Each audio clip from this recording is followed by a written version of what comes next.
Hey guys, Chantel's Homeschool here. I wanted to share with you today what we're using as a family with my 7th, 4th, and 1st grader. I'm excited to share all of these things with you. So at the beginning of the year, I partnered with Sunlight, and they have a wonderful history courses that I love. The Intro to World History is really meant for first, maybe kindergartner or 2nd graders, that young age group, but I wanted to kind of expand it to use with my 4th grader and 7th grader as well, because I just really enjoyed all the books that were in it, and I wanted something very simple this year, knowing how things were going to be going with our foster kids. So Intro to World History B is wonderful. Let me show you the readers. So these are the history books and Bible books. We don't use the Bible that much because we have our own studies, but here are the history and here are the read alouds, the books that we're going to read aloud together. And we have really enjoyed them. They've been good, simple readers. Something I didn't realize about the lower levels of Sunlight is that the read alouds and the readers aren't necessarily tied in to the history spines that they use. They use the Child's History of the World and an Osborne Encyclopedia mainly as their spines. And so the readers and read alouds especially don't really tie in to the world history. However, each of these read alouds definitely is an introduction, I feel like, to world cultures, other cultures, and time periods in history. For example, the book Owls in the Family, you're going to read that. It is about a family in Canada, and they collect the little boy collects a lot of pets. My kids absolutely loved that book, but it's based in Canada. There's also Catching Their Talk in a Box, which is about a missionary story from China. There is Homer Price, which is early American, like 1920s, I'd say, set in America, and so that's kind of good.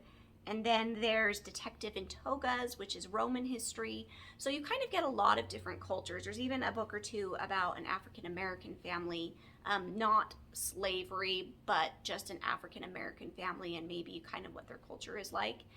And so I just feel like Sunlight Intro to History B is more of an introduction to history. It's not we're going to read about Egypt and read books only about Egypt. It's not like that. You learn about it in the spine, Child's History of the World, and the Osborne Encyclopedia, and then the rest of it is just like an introduction to cultures. So I didn't really realize that when we got it, and so the first month or so I felt like I really needed to supplement.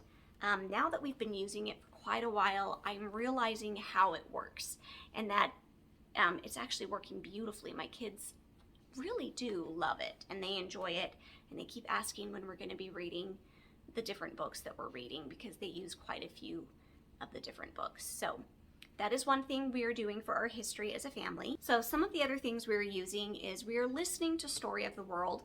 I'll link it below, but they actually have a YouTube playlist for Volume 1, and we've been listening to that. I'll be honest though, if you follow me on Instagram, you'll know that I don't really like Story of the World. To me, it's just really dry. The stories are somewhat interesting, but they're very short. Like, as soon as we start getting into it, it's the end. And I don't really like that. I also didn't realize Story of the World isn't exactly chronological. It's like they're going to do Greece here, and then the same time period of a different culture, and then a different one, and it kind of goes like this. So it's not going like that.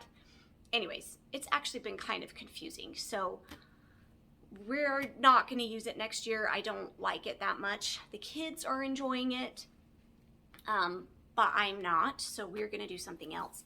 So because I'm not enjoying it that much, I pulled out The Precious People from the Peaceful Press, and we are not following this exactly the way that it's written, because that's just the way this year is going. So what I am doing is at the beginning of, let me get there. At the beginning of the course, they show you what is covered in each month. And so we're kind of just following the guidelines here. So like we did ancient Egypt and things like that. We focused pretty heavily on that with sunlight. So now we're doing Greece.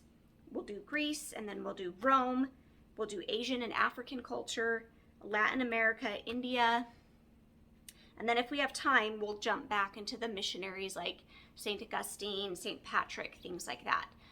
But we might skip those months. So I'm kind of using this just as a loose spine, but they do have some fun activities in here, like making a coat of many colors from Joseph in Egypt.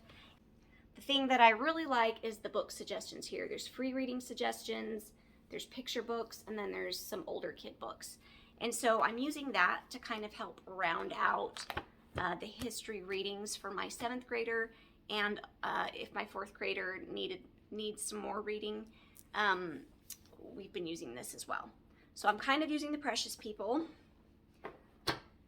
And that kind of sums up our history. The only other thing that I am doing for that is we're going to the library and I'm getting picture books the best that I can to fit in with that time period that we're kind of going over with sunlight and then with the Precious People. So I get picture books or any books my kids might be interested in that time period. And that is what we're doing for history. We're really enjoying it. It's been a good year. I've had to tweak it a lot this year. I think this is the first year I haven't been like 100% sure of what we were gonna do except for sunlight. I've been very happy with them. I would love to continue using them in the next few years because I've really enjoyed that.